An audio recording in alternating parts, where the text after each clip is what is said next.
Hello there, Seraphim17 once again. This is my Awakening DLC, Pure Survival Mode video walkthrough. This is Chapter 3, Perdition. So this is the penultimate moment of the DLC. This is the end, the closer of the Dead Space saga thus far.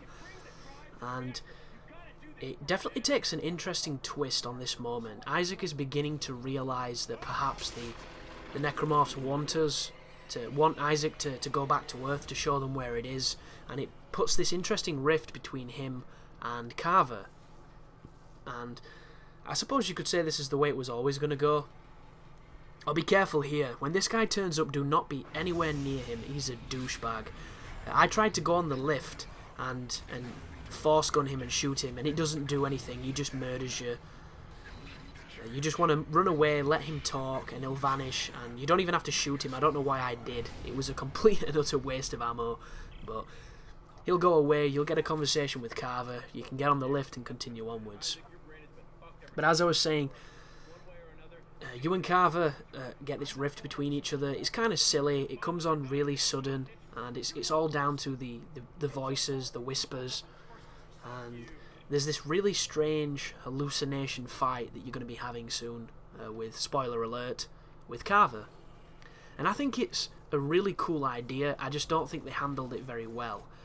I personally would have committed and made it actually Carver, as opposed to just this phantom situation. Oh, this room here sucks. The camera is so close to you because the room is small, and because of the vignetting on the screen it makes it even more difficult to see. So look how fat his head is. All I can see is the back of his head.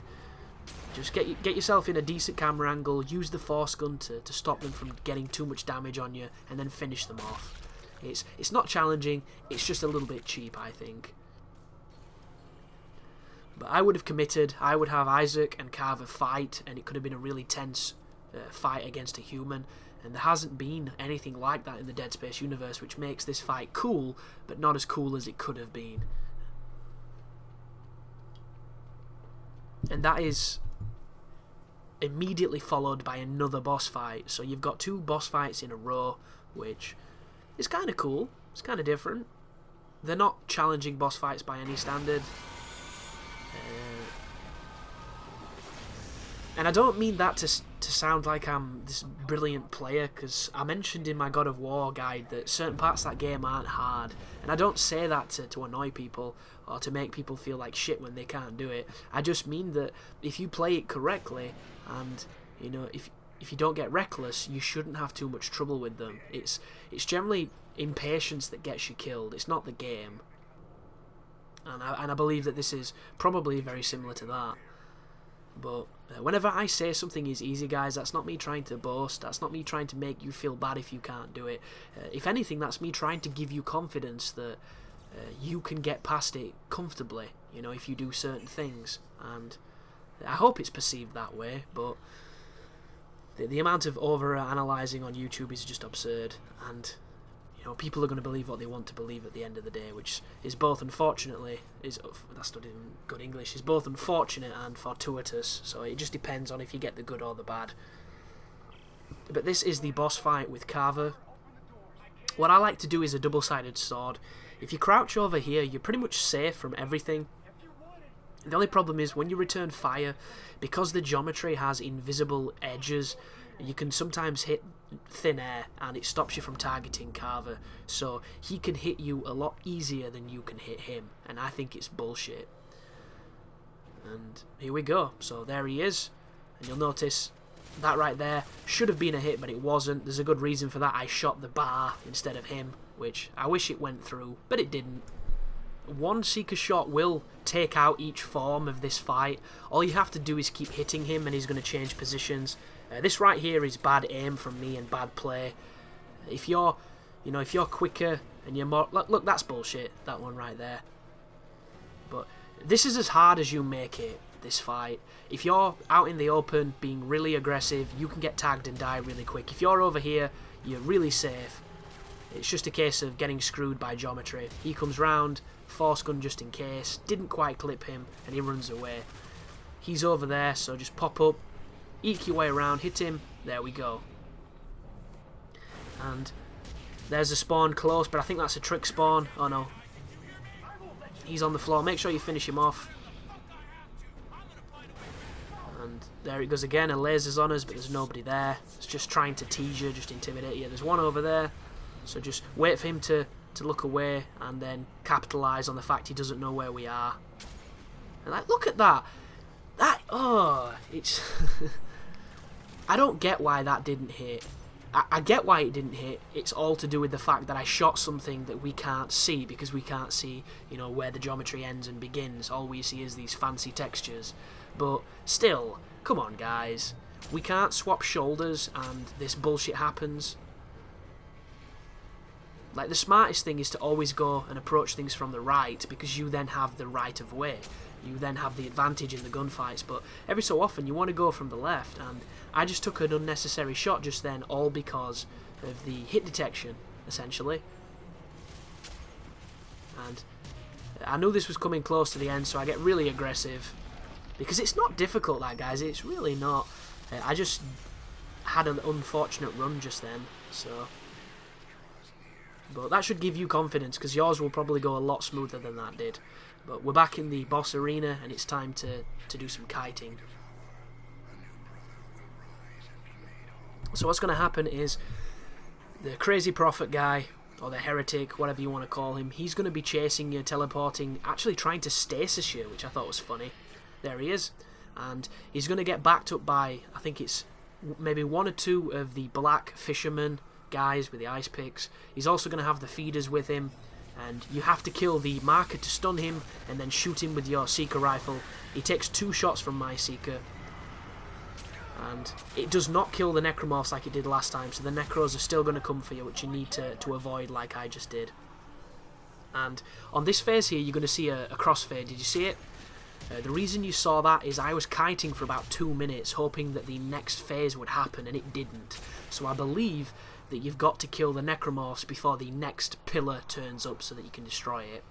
So finish them off however you want to do, however comfortable you are with doing it. And it's going to do the gold light. The marker's going to shine, and all you have to do is shoot it 3 times, and then shoot him twice. So there's the marker. I'm going to run all the way down here, spin around to give myself the most time to do this. 1, 2, 3. Turn to your right. He's stunned. Reload. Hit him twice and immediately get rid of these guys. So I'm kind of pinned in a corner, which is not great, but I do have stasis. You know, I do have a crowd control weapon. I'm just conscious of the fisherman guys and him, because he hurts with that bone saw. So I take a sloppy hit just then, and I'm going against the grain here, which I'm not the most comfortable with doing it this way, but it can be done. I'm a creature of habit. If I go around, you know, in a certain path on the right, I like to do it that way every time, and going against it can throw you off. It sounds silly, but it does happen. And all that needs to be done here is to finish off the remaining of the necromorphs and just dodge his stasis. I don't know how that missed me. It looked like it was dead on. But you've probably got plenty of ammo here, plenty of healing items, so even if you do have a really bad run, this is not going to be that challenging. And now that they're all gone, we just need to wait for that final marker. There it is. So I'm going to run back to the start, back to the tried and tested pivot zone. Put 3 shots in the marker and 2 shots in Mr. Baghead guy. Dr. Crane, whatever Scarecrow's name is, and it's going to be a whole bunch of particle effects, and you have beaten the bosses of the DLC. Nothing too challenging, you know, nothing too intimidating yet. And that is the last challenge of the DLC, that one there, folks. For better or for worse. He's doing a lot of talking, which you're not really going to hear much of because of the way that I edit the sound. But now that we come out of this, he's in the room in front of you. There's an achievement for killing him, and there's an achievement for leaving him alive. So you're going to probably do 2 playthroughs of this anyway, so you'll get it over the course. But now you need to get back to the reactor and hopefully power up the ship so you can get back to Earth. because Isaac's realised that the markers are affecting his mind. He's also realised that they don't need him to find Earth, they already know where Earth is. So now there's this, you know, almost this ticking clock to get back to Earth and warn the people before these, you know, this necromorph threat hits home. But this is the reactor room.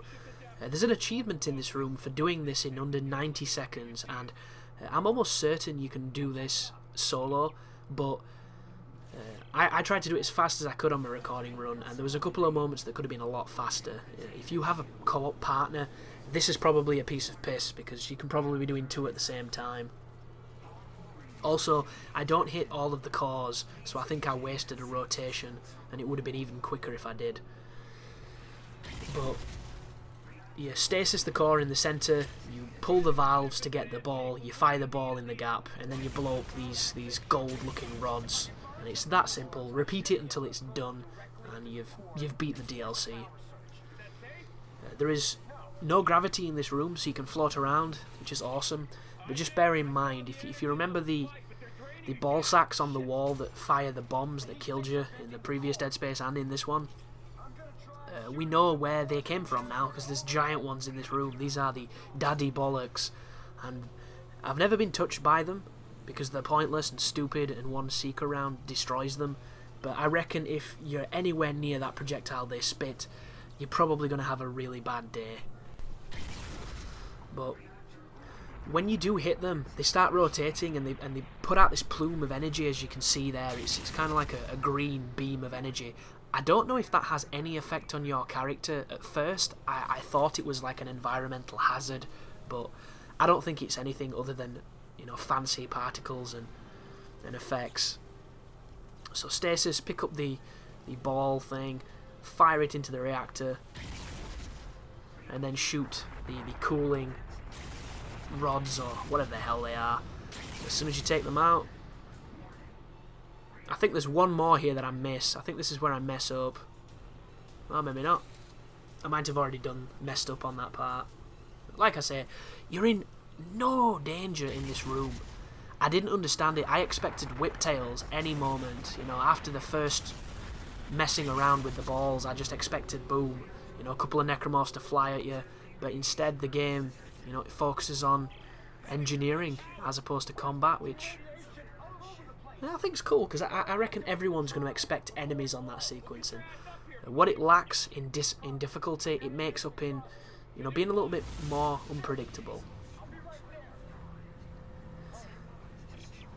But just mixed opinions on this DLC, guys. I don't want to bias anybody's view on it, and I would definitely say check it out if you can, if you've got money to spare. It's just, you know, the more I think about Dead Space 3, the more it bums me out, and I know there's people that think it's an amazing game, and I'm really happy for those, and I do know that myself, there are parts of this game I think are great, but there are parts that really just I disagree with. So this sequence, once again, dodge the debris, dodge the fire, shoot the mines if you want to. You can take damage here, because hard difficulty, it's a joke, it really is.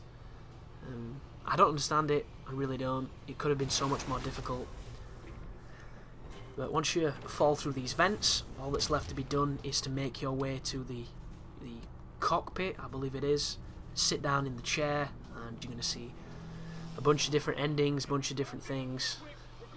I'm making it out to sound like there's more than there actually is. There's not much of an ending, it doesn't last too long, but there's something. There's a hell of a lot more than there was in Dead Space 3. But I'm going to put a quick crossfade in there, because it's not my style to show that stuff. This is a walkthrough, you don't need any help watching the cutscenes, and there is your achievement for beating it on pure survival mode. So thank you for watching, guys, I hope you enjoyed it, and you take care now.